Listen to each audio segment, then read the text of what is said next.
Assalamualaikum warahmatullahi taala wabarakatuh. Kembali lagi di channel Fiksi Cerita Horor. Untuk kisah kali ini masih ada sebuah kisah dari tulisannya Untung Prasetyo. Dan untuk kisah yang akan saya bawakan kali ini, sebuah cerita dari Bang Pian dengan judul Menolong Korban Guna-Guna. Dan untuk seperti apa ceritanya, kita langsung masuk saja ke ceritanya. Untuk yang kesekian kalinya pagi di mana waktu istirahat, Bang Pian harus terganggu dengan kedatangan Bapak Ali yang saat itu membutuhkan bantuan dari anak sulungnya tersebut. Seperti yang juga diketahui oleh Bang Pian serta Intan, Bapak Ali tidak akan datang di pagi hari jika tidak ada hal yang sangat mendesak. Bang Pian, Bang, ucap Intan. Dia memanggilnya dengan lembut sambil mengusap punggung suaminya. Iya istriku, sudah beduk zuhur ya, balas Bang Pian. Setelah beberapa kali Intan mencoba membangunkannya. Bangun dulu Bang, ucap Intan dengan lembut. Iya, baru aja mimpi ketemu sama Rano Karno, udah dibangunin aja, balas Bang Pian yang langsung membuka kedua matanya dan langsung bangun dari posisi tidurnya. Ada apa sih cintaku, abang masih ngantuk banget nih, balas Bang Pian kembali memejamkan kedua matanya. Walau tubuhnya masih dalam posisi duduk. Ayahanda kita datang tuh Bang, beliau mau ketemu abang, katanya sih sangat penting sekali. La elah, ayahanda, kagak tahu banget kalau Ananda baru bangun tidur. Ya dasar aki-aki, gerutu Bang Pian yang merasa kesal karena waktu istirahatnya kembali terganggu. Bilang ke beliau suruh nunggu 5 menit lagi dah, Ananda keluar, balas Bang Pian dengan wajah yang terlihat kesal. 5 menit lagi Bang, tanya Intan menegaskan. 5 hari biar kering itu aki-aki nungguin abang, seletuk Bang Pian yang membuat Intan tidak kuasa menahan tawa. Tidak lama kemudian Bang Pian pun keluar dari dalam kamarnya dan langsung menemui Bapak Ali dengan wajah kesal. Serta mata setengah terpejam, Bang Pian pun langsung duduk di depan Bapak Ali yang sudah setengah lamanya menunggu Bang Pian terbangun. Buset, itu muka udah kayak bebek gitu Yan, bibir lu panjang bener, lu sakit Yan, ujar Bapak Ali yang semakin membuat Bang Pian kesal. Iya, sakit hati sama Baba, saya dikatain bebek lagi, Bang Pian yang membuat Bapak Ali tersenyum. Maaf lah, gue ngeganggu lu, lagi semedi ya, ujar Bapak Ali kembali tersenyum. Baba ganggu saya, mana lagi ada rapat sama Rano Karno tadi, jadi hilang kan gara-gara istri saya ngebangunin. Ah, tampang kayak lu mah kagak bakal mimpi ketemu sama Rano Karno. Kalau mimpi ketemu sama genderuwo, gue percaya dah, balas Bapak Ali sambil menyeruput kopi hitam yang sudah dari tadi dibuatkan oleh Intan. Emangnya ada apa lagi sih Be? Siapa yang kesurupan? Tanya Bang Pian yang langsung meminum kopi hitam yang masih mengepul asapnya. Buset, itu pilih dahulu dari seng apa dari plat besi? Kopi panas main kokop aja, kagak melepuh tuh pipi lu, ujar Bapak Ali. Saya dari beton Be, ujar Bang Pian sambil mengambil rokok Sampurna putih yang menjadi rokok kesukaannya. Rokok segede lidi begini, mana terasa Yan? Tanya Bapak Ali yang belum menjawab pertanyaan dari Bang Pian tadi. Terasa Be, apalagi kalau nempel di bibir ini yang ada merahnya ini nih. Berasa Bah, apalagi yang merah ini nih, ucap Bang Pian sambil menunjuk bara api yang ada di sebatang rokok yang dihisapnya. Dasar geblek, ucap Bapak Ali kesal. Setelah lama berbincang, Bapak Ali pun menceritakan kemunculannya perihal kedatangannya ke rumah kontrakan Bang Pian pagi itu. Wajahnya yang mulai sangat serius. Bapak Ali pun, jika ada orang yang membutuhkan bantuannya, jika ada seseorang yang mengalami penyakit yang aneh, yaitu seorang perempuan muda yang sedang mengalami gangguan kejiwaan. Lah, mana bisa Bah, saya nyembuhin orang stres, ucap Bang Pian yang merasa terkejut mendengar cerita Bapak Ali. Apa yang baru saja disampaikan Bapak Ali kala itu. Ya barangkali Yan, ucap Bapak Ali pelan. Barangkali mah pasir, koral, sama yang ngambang kuning-kuning itu Bah. Itu yang namanya barangkali, ujar Bang Pian yang membuat Bapak Ali melepaskan kopiahnya dan memukulkannya ke arah kepala Bang Pian. Kakak kena, ujar Bang Pian yang tahu kalau kopiah Bapak Ali akan dipukulkan ke arahnya. Emang awal mulanya bagaimana, Beh? Kok bisa-bisaan itu orang stres? Tanya Bang Pian yang sudah mulai serius.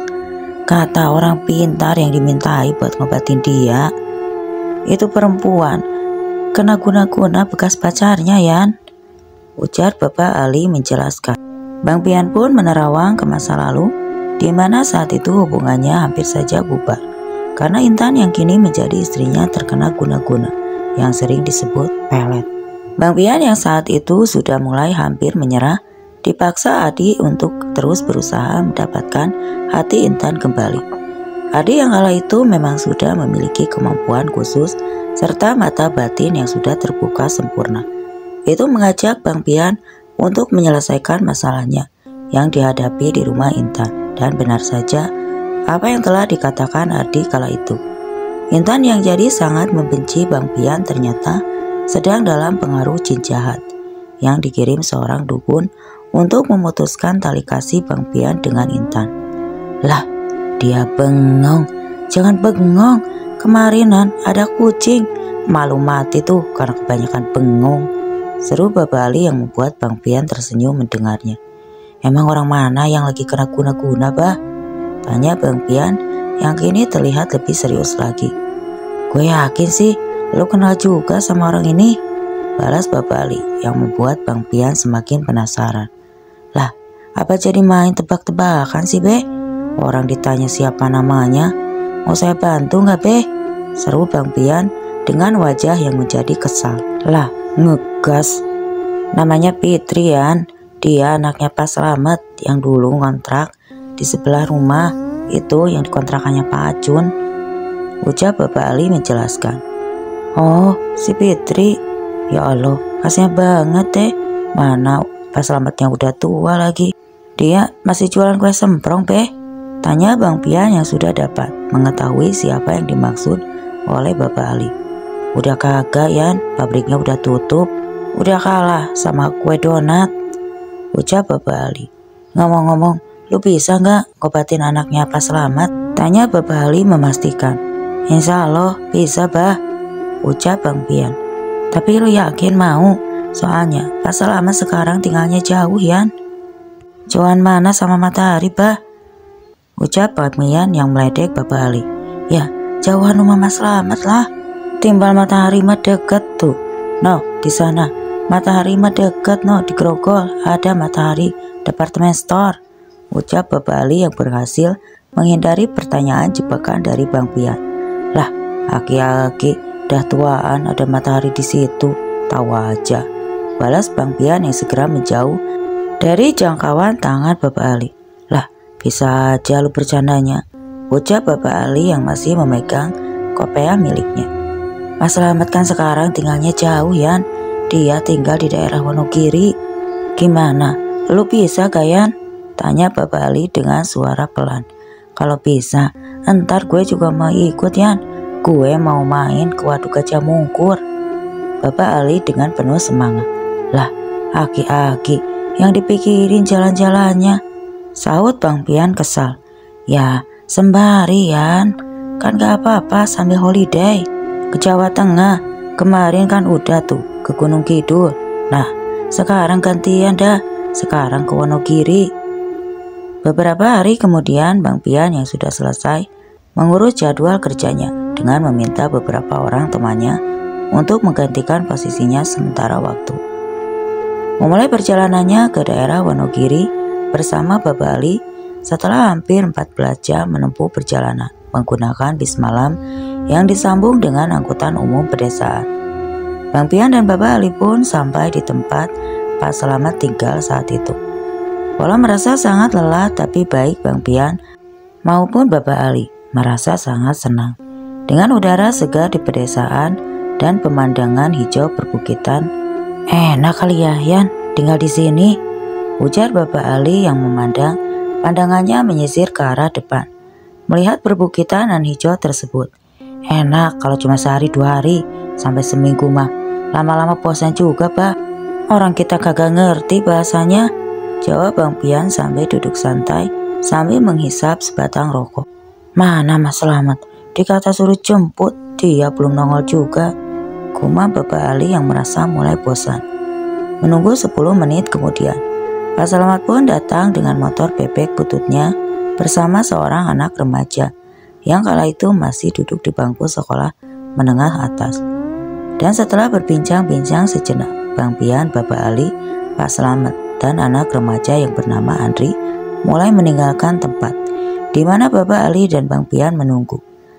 Setelah melewati jalan yang di samping kanan dan kirinya membentang persawahan yang sangat luas, motor yang dikendarai Pak Slamet dan juga Andri pun mulai memasuki sebuah gapura dan tertera nama sebuah desa di atasnya. Dan setelah 10 menit perjalanan mereka lewati rumah-rumah warga sekitar, Bang Pian dan Bapak Ali pun dikejutkan dengan suara jeritan dan tangisan dari seorang perempuan. Buset, itu siapa yang teriak-teriak, Dri? Pagi-pagi buta, dia beperewekan, tanya Bang Pian kepada Andri yang saat itu sedang mengendarai motornya. Dia itu Mbak Fitri, Bang, jawab Andri singkat. Astagfirullahaladzim. Apa dia kagak diomelin sama tetangga, Andri? Tanya Bang Pian yang merasa kasihan dengan keadaan Fitri. Kalau warga sih udah banyak yang minta buat Mbak Fitri dibawa ke rumah sakit jiwa, Bang, karena keadaannya sudah semakin memburuk, Bang, jawab Andri. Kalau dibawa ke rumah sakit jiwa, yang ada keadaannya makin tambah parah, Andri, ucap Bang Pian yang merasa prihatin. Sesampainya Bang Pian dan Bapak Ali di rumah Pak Slamet, keduanya pun diminta untuk beristirahat sambil minum kopi dan juga pisang goreng hangat pagi itu. Sementara itu Pak Slamet pun mulai menceritakan kondisi kehidupan yang semakin sulit setelah Fitri kehilangan kewarasannya. Saya sudah gak punya uang yang cukup untuk membayar sampean, dukun, tabib, dan orang-orang yang mengaku bisa mengobati Fitri. Bang Ali, kami sudah menghabiskan banyak uang untuk mengobatinya, tapi hasilnya belum ada, ujar Pak Slamet dengan penuh kejujuran. Biar bagaimanapun, kita ini udah kayak saudara, Mas Slamet. Semoga kedatangan saya sama anak saya, si Pian ini, bisa ngebantu Pak Slamet dan keluarga. Syukur-syukur bisa ngobatin si Fitri, balas Bapak Ali yang sontak membuat keluarga Pak Slamet merasa merinding mendengarnya. Mungkin sudah puluhan orang pintar yang mengaku sakti datang ke rumah ini, dan juga sudah puluhan kali juga kami membeli apu rampai yang diminta orang-orang itu sebagai syaratnya, ujar Pak Slamet menjelaskan. Besok-besok kagak usah beli apu rampai, Pak Slamet, pakai abu gosok aja lah, ucap Bang Pian yang membuat Pak Slamet ikut tertawa mendengarnya. Selesai berbincang-bincang dengan Pak Slamet dan seluruh keluarganya, Bang Pian pun diantar ke sebuah rumah kecil yang ada di belakang rumah utama dari keluarga Pak Slamet. Di sana Bang Pian mendapati seorang perempuan muda yang terpasung di sebuah ruangan lembab dengan kedua kaki yang ditindih sebuah kayu besar. Perempuan itu terus meracau dan memaki kasar kepada setiap orang yang datang untuk melihat kondisinya. Perempuan muda bernama Fitri yang masih berusia sekitar 20 tahunan itu terlihat sangat mengenaskan. Tubuhnya sangat kurus, rambutnya kusut tidak beraturan dengan daster lusuh di tubuhnya yang sudah lama tidak diganti oleh keluarganya. Perempuan cantik yang pernah menjadi kembang desa itu mulai kehilangan kewarasannya. Tiba-tiba tepatnya setelah Fitri menolak lamaran seseorang yang sudah mendekatinya selama beberapa bulan terakhir kala itu. Keluarga dan juga warga sekitar menduga penyebab dari hilangnya kewarasan perempuan malang itu adalah karena guna-guna dari orang tersebut. Hari itu setelah lebih dari 5 bulan lamanya, perempuan muda yang dulunya sangat cantik itu dipasung di sebuah ruangan berukuran 3 kali 3 meter di belakang rumah orang tua. Bang Pian pun datang langsung ke tempat perempuan itu. Dia pun hari itu nampak tidak seperti biasanya. Padahal ketika perempuan muda bernama Fitri itu didatangi seseorang, maka Fitri yang sudah hilang kewarasannya itu akan meracau, memaki, bahkan mengamuk. Tapi apa yang terjadi pada hari ini tidak seperti biasanya. Fitri pun terdiam sambil menatap ke arah Bang Pian. Bang Pian dengan wajahnya yang penuh kesedihan. Entah apa yang telah dilakukan Bang Pian sebelum dia diantar masuk ke dalam ruangan yang lembab dan pengap itu oleh Pak Slamet dan juga Andri. Tapi setelah melihat keadaan Fitri, Bang Pian seperti sudah tahu apa yang terjadi kepada gadis malang tersebut. Setelah berada di dalam ruangan Bang Pian yang berbau tidak sedap itu, Bang Pian pun mulai membacakan doa-doa yang pada akhirnya dapat membuat Fitri merasa lebih tenang. "Coba lepasin saja, Pak. Kasihan anak Bapak, nanti bisa-bisa kakinya lumpuh karena tertindih pohon kayu randu ini," ujar Bang Pian kepada Pak Slamet. Setelah dia memagari ruangan tempat perempuan muda bernama Fitri itu berada. "Apakah aman, Bang?" tanya Pak Slamet dengan penuh rasa khawatir. "Mudah-mudahan aman, Pak. Saya sudah mengunci energi dari jin yang merasuki badan anak Bapak ini," jawab Bang Pian dengan tenang. Pak Slamet pun yang saat itu dibantu oleh Andri yang merupakan anaknya dan juga beberapa tetangganya yang bernama Pak Sadil dan Pak Tarno, juga beberapa orang lainnya, perlahan-lahan membuka pasung yang dipasang di kedua pergelangan kakinya Fitri. Perempuan muda yang sering mengamuk itu pun kini hanya terdiam dan tersenyum ke arah Bang Pian. "Bawa Fitri keluar dan tolong mandikan dia dengan air biasa saja," pinta Bang Pian kepada Pak Slamet, yang sontak membuat keluarganya dan juga para tetangga terheran-heran saat itu. "Sekarang tinggalkan saya di sini sendiri. Saya mau mencoba menelusuri dari mana ini makhluk gaib yang sudah lama berada di dalam tubuh Fitri selama ini," Ibu Bang Pian menjelaskan kepada Pak Slamet dan yang lainnya. Setelah membuka tabir penghalang yang menutupi sosok makhluk gaib berwujud lelaki tua bertubuh pendek yang memiliki telinga seperti kambing dan memiliki taring panjang di sudut bibirnya, Bang Pian pun langsung mengajak berkomunikasi sosok makhluk gaib yang selalu menutup kedua lubang telinganya dengan daun telinga miliknya yang sangat lebar tersebut.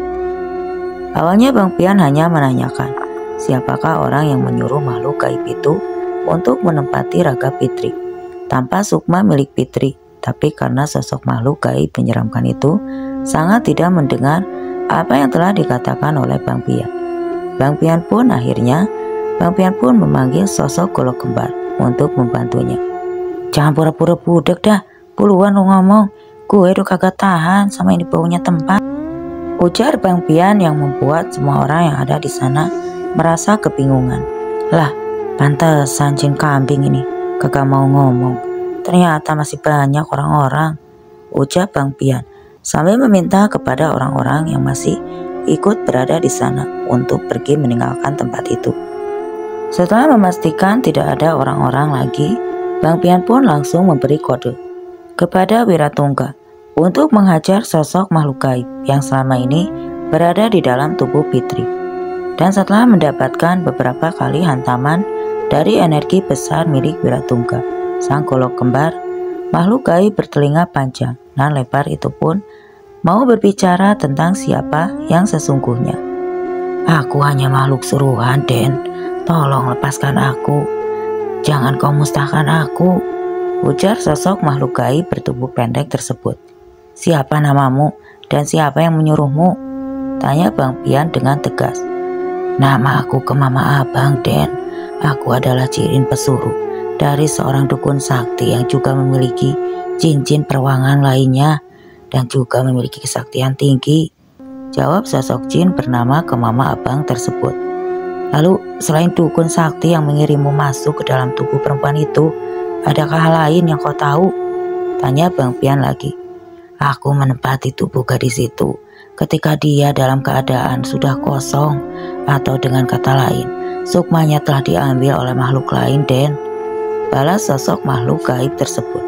"Lah, terus sukma si Fitri kemanain lu?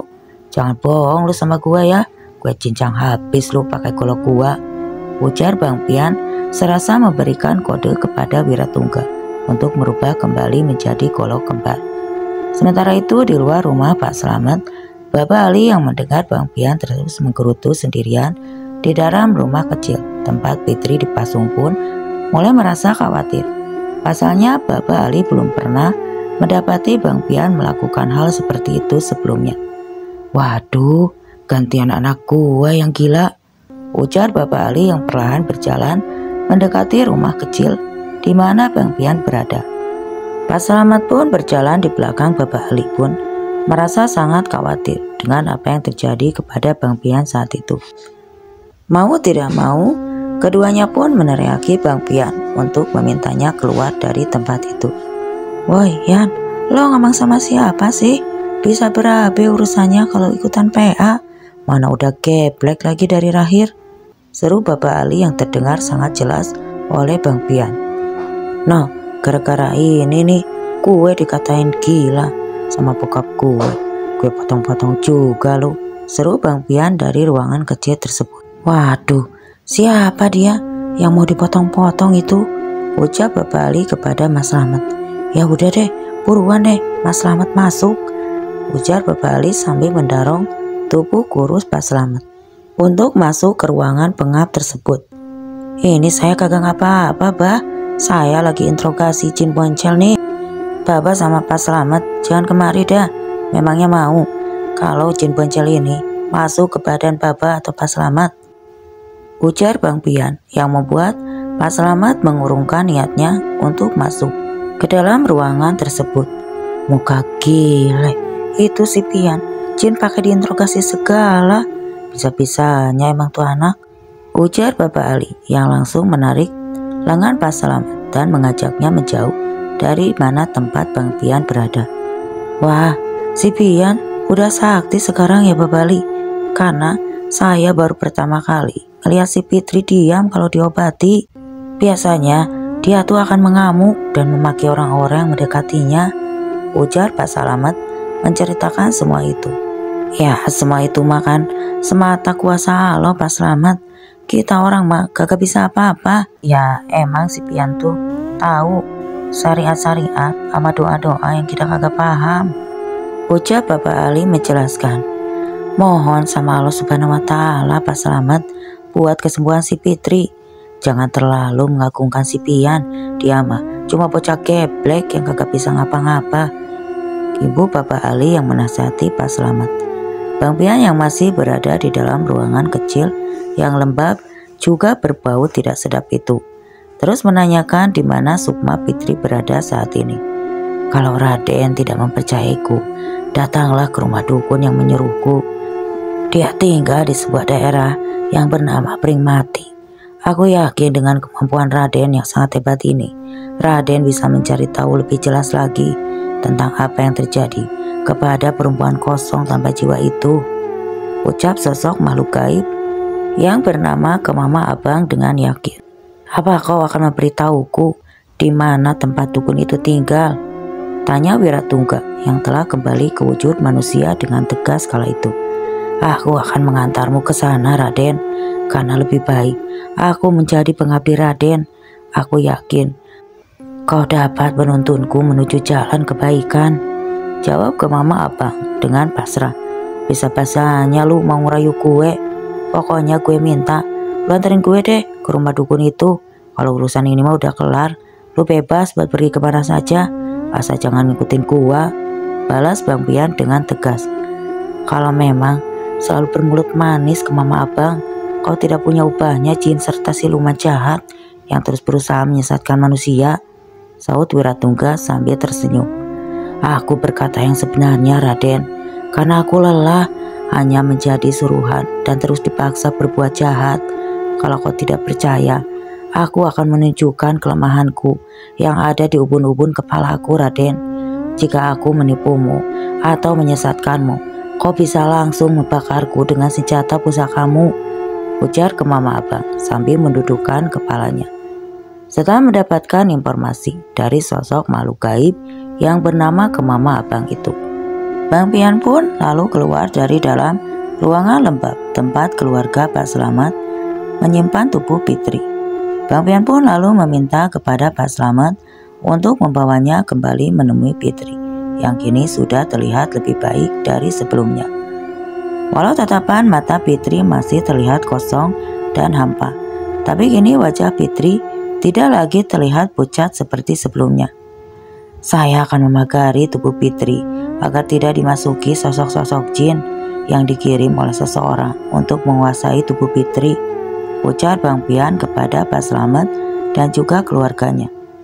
Jadi setelah ini, jangan lagi ada yang memasung Fitri di ruangan itu. Dan satu lagi, tolong kayu randu yang sudah dipakai memasung Fitri itu langsung dibakar saja, Ibu Bang Pian menjelaskan. Baik Mas, saya berterima kasih kepada sampean. Karena saya tidak menyangka kalau Fitri dapat kembali berkumpul dengan kami, ucap Pak Slamet berkaca-kaca. Semua atas kehendak Allah Subhanahu wa Ta'ala, Pak. Jadi berterima kasihlah kepada Allah, ucap Bang Pian bijaksana. Saya mah kagak bisa apa-apa kalau Allah kagak ngasih izin, balas Bang Pian yang membuat Pak Slamet dan keluarganya serta Mas Kiat dan para tetangganya merasa kagum dengan sosok pemuda bernama Bang Pian itu. Apakah anak kami dapat kembali normal, Mas? Tanya ibunya Fitri yang saat itu sangatlah sedih melihat kondisi anak sulungnya tersebut. Saya akan bantu semaksimal mungkin, Bu. Semoga Allah memberikan jalan yang terbaik buat Fitri dan keluarga ini, jawab Bang Pian dengan lemah lembut. Tidak terasa hari pun berlalu dengan sangat cepat, dan ketika malam tiba, Bang Pian pun telah mempersiapkan tempat untuk melakukan perjalanan gaib, menemui sosok dukun yang sudah membuat Fitri kehilangan kewarasannya. Setelah membuat pagar gaib yang membentengi ruangan tempat Bang Pian berada, tanpa menunggu lagi, Bang Pian pun langsung melesat pergi bersama Wiratungga dan juga sosok Kemama Abang. Sesampainya Sukma, Bang Pian dan Wiratungga serta Kemama Abang di sebuah daerah perbukitan, Kemama Abang pun menunjukkan sebuah rumah yang berada di tengah bukit yang terlihat jauh dari rumah-rumah yang ada di daerah tersebut. Rumah yang membedarkan cahaya kemerahan itu menurut sosok Kemama Abang dijaga oleh siluman ular yang menjadi benteng pertahanan rumah tersebut. Bang Pian yang sudah banyak belajar dari pengalamannya menghadapi makhluk-makhluk gaib serta dukun-dukun sakti pun tidak ingin gegabah kala itu. Sebelum mendatangi rumah dukun yang diduga telah menyekap Sukma Fitri, itu pun Bang Pian terlebih dulu merencanakan matang-matang kedatangannya itu. Salah satunya adalah dengan meminta Wiratungga untuk mendatangi Prapto, untuk meminta bantuan kepada sosok makhluk gaib yang kini bersamanya.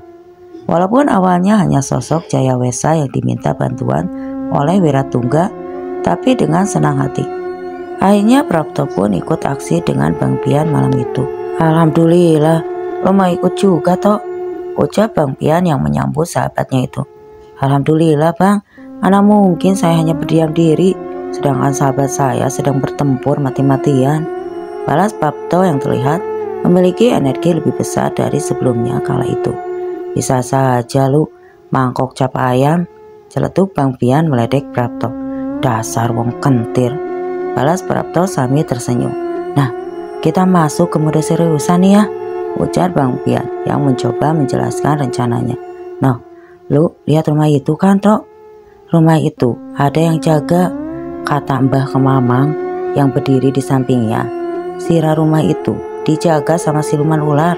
Nah, kalau kata gue, biar Mas Wira dulu yang terbang ke rumah itu. Dalam wujud goloknya, kalau ular itu muncul, baru kita keroyok rame-rame. Gimana? Ibu Bang Pian dengan wajah serius menjelaskan apa yang ada di dalam pikirannya. Wah, rencananya gak masuk itu terlalu berbahaya, balas Prapto yang tidak menyetujui rencana dari Bang Pian. Terus, lo emangnya punya rencana toh? Tanya Bang Pian dengan wajah sedikit kesal. Ya kita langsung maju saja bareng-bareng. Kalau ada silumannya kan, kita bisa langsung sikat bersama-sama, balas Prapto yang semakin membuat Bang Pian kesal. Gigi tuh lu sikat biar kagak kuning, celetuk Bang Pian yang langsung tidak menyetujui apa yang disampaikan oleh Prapto tadi.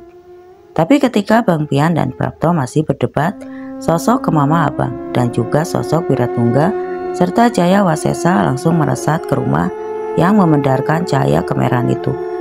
Mungkin makhluk-makhluk gaib itu menganggap jika Bang Pian juga Prapto tidak memiliki bakat untuk mengatur strategi perang.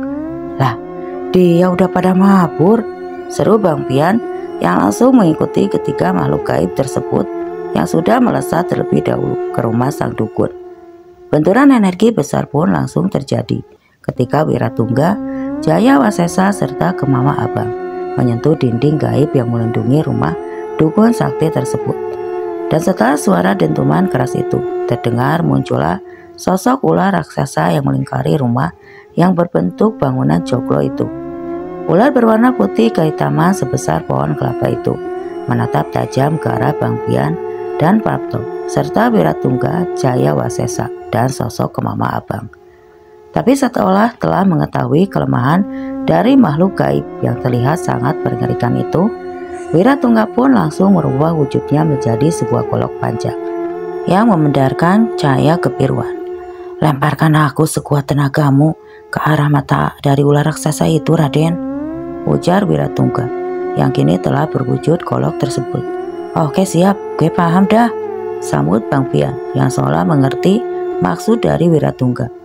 Sambil membacakan doa-doa yang dipelajarinya dari Ardi, Bang Pian pun langsung mengambil ancang-ancang dan dengan sekuat tenaga dia pun melemparkan golok sakti Wiratungga ke arah siluman ular tersebut.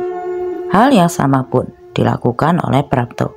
Hanya saja Prapto tidak melemparkan Jaya Wasesa yang sudah berubah menjadi keris hitam yang memiliki energi sangat besar itu. Saat itu bukan hanya keris saktinya yang melesat ke arah siluman ular, tapi Prapto pun ikut terbang melesat sambil menggenggam keris pusakanya tersebut. Setelah pagar gaib yang melindungi rumah tersebut dapat ditembus dan dihancurkan oleh golok sakti Wiratungga, Prapto pun langsung menyusul masuk dan mengarahkan kerisnya ke arah ular raksasa tersebut. Dan ketika sedikit lagi serangan Prapto mengenai sosok ular tersebut, tiba-tiba saja tubuh Prapto terpental jauh akibat serangan balas dari ular raksasa itu. Mengetahui jika Prapto dalam bahaya, Bang Pian pun langsung melesat ke arah Prapto dan dengan sigap menangkap tubuhnya yang sudah tidak berdaya saat itu. Tapi di luar dugaan Bang Pian, apa yang telah dilakukan Prapto dan keris saktinya itu pun membuahkan hasil. Serangan yang dilakukan oleh Prapto memang bertujuan untuk mengalihkan perhatian siluman tersebut. Dan di saat itulah sosok Wiratungga melesat dalam wujud goloknya ke arah titik buta siluman tersebut dan berhasil menembus tubuh siluman ular. Tidak lama kemudian, beberapa makhluk gaib lainnya pun bermunculan dari dalam rumah tersebut. Sang dukun sepertinya sudah tahu jika malam itu Bang Pian dan Prapto serta Wiratungga juga Jaya Wasesa akan datang menyerang. Dua makhluk sosok bertubuh besar yang diselimuti bulu hitam yang sangat panjang pun langsung melesat ke arah Bang Pian dan Prapto. Sementara itu dua makhluk gaib lainnya sudah mendapatkan lawan yang sepadan, yaitu Wiratungga dan juga Jaya Wasesa. Pertempuran gaib pun terjadi malam itu dan hanya menyisakan sosok Kemama Abang yang perlahan menjauhi medan pertempuran. Sempat dikira akan melarikan diri, tapi ternyata sosok Kemama Abang melesat ke arah bawah sesaat setelah seseorang melihatnya membuka pintu rumah tersebut. Walau tidak memiliki kekuatan besar, tapi dengan keahliannya merasuki tubuh seseorang, sosok Kemama Abang pun langsung menggunakan keahliannya itu untuk merasuki tubuh sang dukun yang sebelumnya telah menjadikan majikannya. Setelah menguasai tubuh sang dukun, Kemama Abang pun langsung meminta makhluk-makhluk gaib yang menjadi perawangan sang dukun untuk menghentikan pertempuran mereka. Dan setelah itu, Kemama Abang yang kini berada di dalam tubuh seorang lelaki parubaya itu membebaskan keempat jin yang sedang beradu kesaktian dengan Sukma Bang Pian dan juga Prapto, serta dengan sosok Wiratungga dan juga Jaya Wasesa. Selain dapat menguasai tubuh seseorang, Kemama Abang pun mampu mengontrol orang tersebut, dan hal itu terbukti dari ucapan sang dukun yang merapalkan mantra untuk membuat keempat jin perawangannya serta sosok Kemama Abang terbebas dari jerat ilmu yang mengekang mereka. Setelah Kemama Abang terbebas dari ilmu yang mengikat dirinya dan menjadikannya perawangan dari sang dukun, akhirnya Kemama Abang keluar dari dalam tubuh dukun tersebut sambil membawa serta Sukma sang dukun, dan betapa terkejutnya lelaki parubaya yang memang berprofesi sebagai dukun aliran hitam itu. Ketika menyadari dirinya sudah terkepung, sekarang tanyakanlah kepada manusia ini, di mana dia mengurung Sukma gadis itu, Den? Ujar sosok Kemama Abang kepada Sukma Bang Pian. Sempat ingin melakukan perlawanan, tapi akhirnya Sukma sang dukun pun tidak mampu berbuat apa-apa. Setelah Wiratungga dan juga Jaya Wasesa melemahkan kekuatannya. Mengetahui jika dia tidak memiliki kemampuan untuk melawan, akhirnya Sukma dukun tersebut langsung mengajak Sukma Bang Pian, Prapto dan juga Wiratungga serta Jaya Wasesa dan juga Kemama Abang menuju ke tempat di mana dia menahan Sukma-Sukma dari orang-orang yang telah dikerjainya. Gila, dukun sialan, bisa-bisanya ya dia mengurung Sukma orang sebanyak ini, seru Bang Pian yang merasa sangat terkejut ketika mendapati lebih dari 10 Sukma orang di tempat itu. Sekarang gue minta lu balikin nih Sukma-Sukma orang yang tidak bersalah ke tubuh mereka masing-masing. Ibu Bang Pian yang tidak kuasa menahan emosinya. Biar aku yang melakukannya, Raden. Itu memang sudah menjadi tugasku, sambung sosok Kemama Abang yang terlebih dahulu membawa Sukma Fitri kembali ke tubuhnya. Dengan ditemani oleh Wiratungga, Bang Pian memang sengaja meminta Wiratungga untuk menemani dan sekaligus melindungi Sukma Fitri serta sosok Kemama Abang dari kemungkinan serangan makhluk-makhluk gaib lainnya, dan tidak butuh waktu lama. Wiratungga dan juga Kemama Abang kembali ke tempat Bang Pian dan yang lainnya berada. Satu persatu Sukma dari orang-orang yang terkena guna-guna itu pun dikembalikan ke tubuh mereka masing-masing oleh Kemama Abang yang juga ditemani Wiratungga. Hingga akhirnya tersisalah Sukma sang dukun yang meminta untuk dikembalikan juga ke dalam tubuhnya. Apa lu kata? Enak bener lu mau pulang ke badan lu, ujar Bang Pian dengan penuh rasa kesal. Lu nginep dulu di mari lu rasain tuh kerangkeng yang dibuat buat ngurung orang yang jadi korban kebiadaban lu. Sekarang masuk lu. Ibu Bang Pian yang membuat Prapto tertawa melihatnya. Sampean benar sekali Bang, memang orang seperti ini dukun ini tuh harus diberi pelajaran biar kapok, sambung Prapto yang juga menyetujui apa yang telah dilakukan oleh Bang Pian. Setelah selesai dengan urusan dukun tersebut, Bang Pian pun kembali berpamitan kepada Prapto. Mereka harus kembali ke dalam tubuh mereka masing-masing sebelum fajar menyingsing. Kalau urusan sampean sudah selesai, mampir ke rumah saya Bang. Nanti tak kasih sego tiwul, lauknya ikan panco. Jos pokoke, seru Prapto sebelum melesat pergi. Iya, kapan-kapan lagi deh. Ya gue kagak punya ongkos mau ke rumah lu, balas Bang Pian. Setelah berteriak sebelumnya, Bang Pian pergi. Dia menyempatkan diri mengucapkan terima kasih kepada sosok Kemama Abang. Karena berkat bantuan dari makhluk itulah, Bang Pian dapat membebaskan Sukma Fitri dan beberapa orang lainnya. Jika diizinkan, saya ingin ikut bersama kalian, Den, ucap Kemama Abang yang saat itu seakan enggan berpisah dengan Bang Pian. Beneran, tapi lo jangan aku takutin keluarga gue ya, balas Bang Pian yang langsung disambut anggukan kepala dari sosok makhluk tersebut. Singkat cerita, Bang Pian pun kembali ke tubuhnya, berada di ruangan di rumah Pak Slamet, dan ketika azan subuh berkumandang, Bang Pian pun terbangun setelah Bapak Ali mengetuk pintu kamar yang ditempati oleh Bang Pian. Bangun Yan, sholat subuh, seru Bapak Ali dengan suara lantang. Aki-aki, tahu aja kalau kerjaan gue udah kelar, balas Bang Pian pun sambil menggerutu. Semua orang juga sudah pada tahu no, kalau si Fitri udah sadar. Dia pada lagi ngobrol aja dari semalam, balas Bapak Ali yang membuat Bang Pian tersenyum sambil menggaruk kepalanya. Oke teman-teman, sekian untuk kisah kali ini. Dan semoga saja cerita ini dapat menghibur kalian. Terima kasih yang sudah mampir di channel ini. Wassalam.